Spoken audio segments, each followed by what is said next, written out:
Hey everyone, this is Tony with Trust the Breakup, and I know you're hurting right now.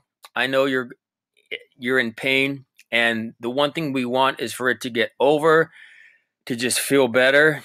And I'm gonna review a book that I have found really helpful. It's called How to Get Over Anyone in a Few Days, and we're gonna go ahead and take a look at this. All right, breakups will never hurt like before. Check out the table of contents here. You got some really good topics.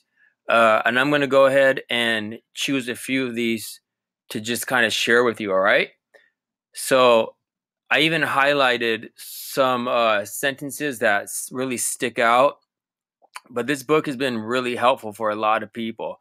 So it's written by Farouk Radwan, and he is a psychologist, and he recovered from a really bad breakup himself. You see some comments here of how powerful this has helped people, because I know the pain is bad. You almost literally feel like dying, like someone just ripped your heart out and stepped on it. So any type of help that we can get, I know is always really appreciated.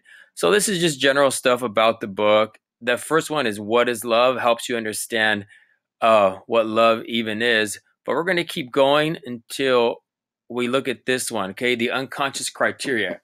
Look at this. Our past experiences, our backgrounds, our values, and our beliefs are the four constitutions that are brought together by our subconscious minds in order to generate lists or criterion that someone must meet before we fall in love with them. So a lot of what he focuses on, everyone, is the unconscious mind and the stuff that you don't even know about that's going on when you are hurting and when you are or falling in love with somebody or trying to recover. Guys, this is a real good one. Is it love or is it my ego? I found myself realizing this about me. It says one thing that is very popular about falling in love is that sometimes people confuse being in love with wanting to protect their egos and public image. How would it feel like if people knew that you were dumped? Or how would it feel like if people knew that you weren't satisfying your partner enough?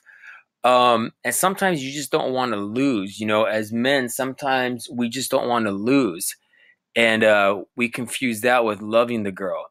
It says after a breakup, one of the strongest reasons that could make someone feel bad is the involvement of ego, where the person would feel bad because of their hurt ego and not because they love the other person. Sometimes after a breakup, you think, man, I loved her. I want her back. I want her back. But it's subconsciously, it's just your ego is hurting and you don't really miss her. You just want to satisfy your ego, and maybe you don't even know about it. It says here, and I highlighted, ask yourself, does it really truly have to do a lot with my hurt ego rather than the hurt of the breakup itself? Ask yourself whether it really has to do with your ego rather than the pain of the breakup itself. If someone tied their self-worth to something, then the threat of losing this certain thing is equal to the threat of losing their self-worth. And the actual loss of this thing is like the actual loss of self-worth. When someone ties their self-worth to the acceptance of their partner, they become more attached to their partner because a breakup will mean the loss of their own self-worth. Wow, it's pretty insightful there. Let's keep going. There's how right here, how to get over it. So he'll let you know that. Keep on going. This one's interesting. Love, hatred, and emotions. Whenever you hate something, it's because of the feelings you experience while doing it, not because of the thing itself. Now, here he talks about how it's the feeling of losing that person and maybe not the person themselves. So he talks about the book mentions hate, and then I like this question. It says, so what does this have to do with love? Actually, love follows the same rule. You may be in love with the emotions themselves rather than the person. Think about that, everyone. That is, if you met someone who made you feel good for any reason, saying funny jokes, for example, you will end up liking being around him or her, and you may think that you love the person, while in reality, you love the emotions they induce in you.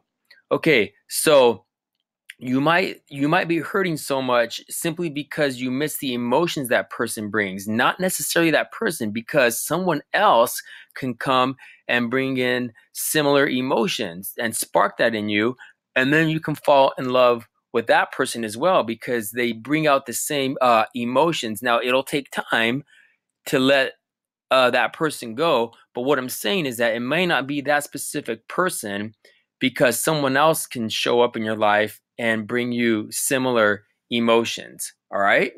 That will fill that role. Okay, let's keep going.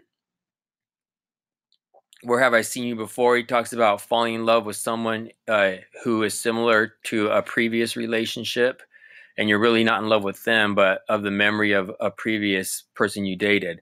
Lack of intimate relationships. Some of us don't have very many intimate relationships, or maybe you don't have much of a dating life. We are all born with a strong need of intimacy and belonging. It says here, intimacy is the absence of loneliness. This means that feeling lonely is a signal your brain is sending you to tell you that you have an intimacy problem. All of the people who feel lonely just need to build a few intimate relationships in order to get rid of the lonely feeling. What's meant by an intimate relationship is a relationship where both partners communicate openly and frankly, stating to each other their deepest fears, worries, and interests. So the question arises, what does this have to do with getting over someone?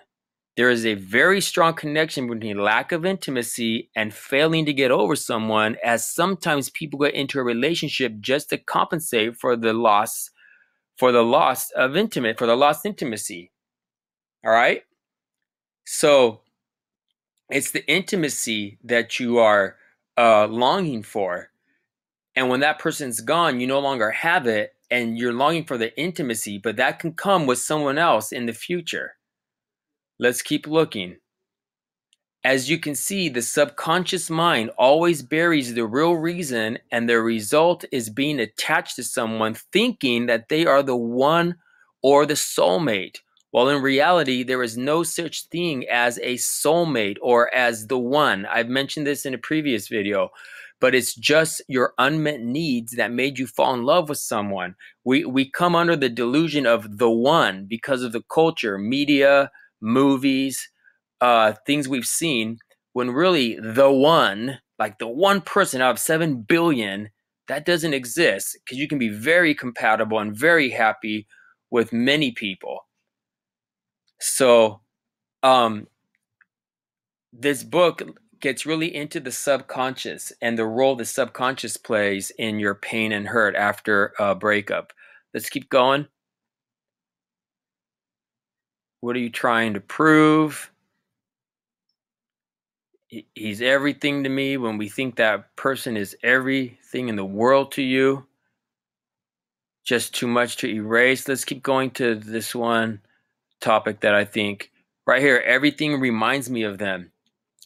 I know what it's like. You know what it's like to go to that restaurant, to go to that place in town where you went with your ex and you can't go there anymore because it reminds you of that person when really it was one of your favorite places before you even met. So why not go back there? I know it's hard. I've been there too. It says after breakups, many people tend to keep remembering the person they were in a relationship with, even though they know that everything is over for another reason.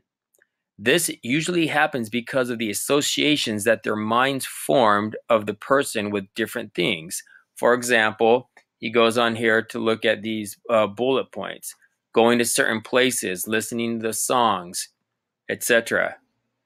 It says when two events keep reoccurring at the same time, the mind starts to associate them together in such a way that you remember one whenever the other occurs. This is called classical conditioning, and it's a well-known concept. Now, the question is how to get rid of this conditioning. After all, you don't want to remember someone after you break up with them in order not to feel bad. You don't want to go to these places that you enjoy just because it reminds you of your ex. We want to get to a point where we can just live our lives, go back to those restaurants, go back to those places we enjoyed by ourselves, with friends, or even with another date, and just enjoy that place. We have to disconnect associating the place with the person you're trying to get over. Teaches how to do that. This is a really important one, but I still see them. Maybe your ex is someone you worked with, or you see in school, or you see in your neighborhood, maybe your same apartment complex. What if you were in a relationship with someone who works with you? Or what if they were studying with you in the same university? Won't that make forgetting about them become harder? And my thought is yes. But the author here says no, no, it won't. And wow, how many of you out there are trying to find relief because you see your ex maybe daily because of the circumstances? The correct thing to do is to deal with this person as if they are a friend and not to ignore them. Ignoring them will only result in delaying the problem. It will not solve it because you keep pushing it away, pushing those feelings away and avoiding them. We think that's going to help. Your subconscious mind will help you to let go of that person as soon as you provide a proof to it that everything has ended. This proof is what's stopping you from thinking about this person and dealing with them normally as if they are just a friend.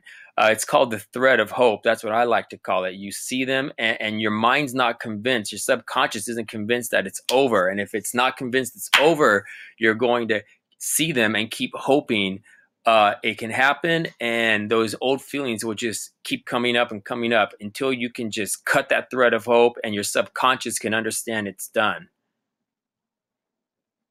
So this is some good stuff, you guys. The soulmate thing there, and yeah, it's just really good. So I'm gonna put a link to the book on the bottom. It comes in an e-format. I like the hard copy. It goes a little bit more in depth. So anyways, this book here, How to Get Over Someone in a Few Days, Breakups Will Never Hurt Like Before, is a really good way to help you get over, okay? I don't want you guys suffering. I know it hurts. I know it sucks. So get this book. I'll put the link at the bottom, and I really think it's going to help you a lot. All right? So until next time, I'll see you later. Keep an eye out for more help and advice. This is Tony with Trust the Breakup. Like the page if this helped you, or like the video if this helped you, and leave comments on what's making it easier for you. All right, you guys, take it easy. God bless. Reminding you, you're going to be okay. Everything's going to be all right. Trust the Breakup.